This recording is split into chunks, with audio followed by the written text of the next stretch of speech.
Bonjour à tous, je voudrais vous offrir une petite méditation de Noël à partir de la phrase tirée du film Le Guépard. Il faut que tout change pour que rien ne change. En fait, cette phrase est terrifiante dans un sens politique, mais je trouve qu'elle s'applique bien aussi au domaine du développement personnel. C'est-à-dire que souvent, on va se lancer dans des projets de développement personnel, euh, dans des actions pour changer des choses dans notre vie, et on n'obtiendra aucun résultat, aucun changement. On va continuer à rencontrer les mêmes situations répétitives. Euh, En fait, il y a une telle résistance au changement en nous qu'on va choisir des actions qui vont nous maintenir dans notre zone de confort, y compris en développement personnel, et éviter des actions qui nous permettraient de changer et de nous connecter à nos zones d'évolution, en fait, qui nous permettraient d'évoluer. Alors, je vais prendre un exemple. Je trouve qu'il y a un livre comme de Dale Carnegie, Comment se faire des amis.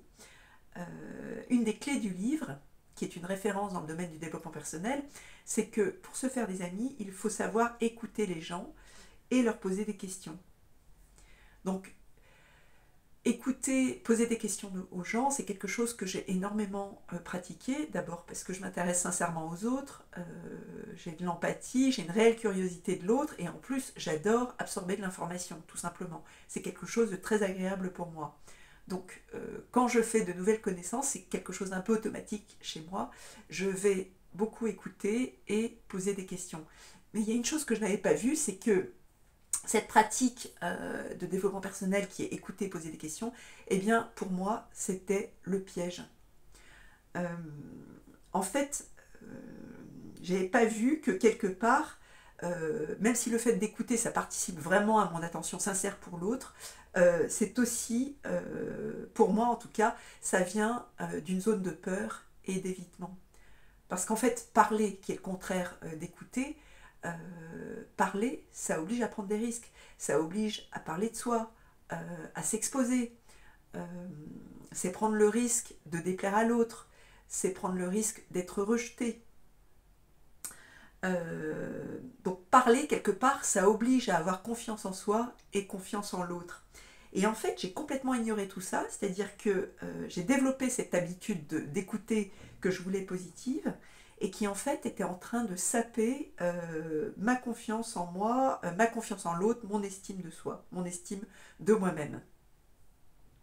Et c'est là, pour moi, le piège du développement personnel, c'est-à-dire qu'on va choisir en priorité les actions qui vont nous maintenir dans notre zone de confort, et qu'on va éviter les actions qui vont nous en sortir, qui vont nous amener à évoluer. Et c'est pour ça que la question que j'ai envie de vous poser et que j'ai envie de me poser à moi-même, c'est quelles sont les habitudes ou les comportements répétitifs qui cachent une forme d'évitement et qui nous maintiennent bloqués.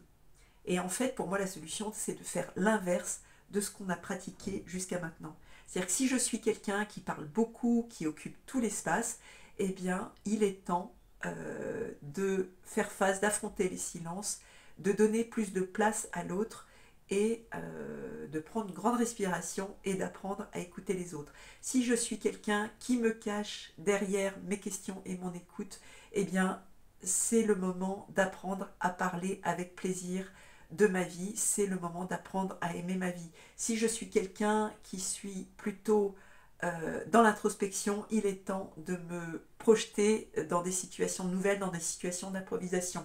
Si je suis tout le temps entourée et avec d'autres, il est temps de faire face à la solitude et d'apprendre à me retrouver face avec moi-même. Apprenons à faire l'inverse de ce que nous avons pratiqué jusqu'à maintenant. C'était ma petite méditation, ma proposition de Noël.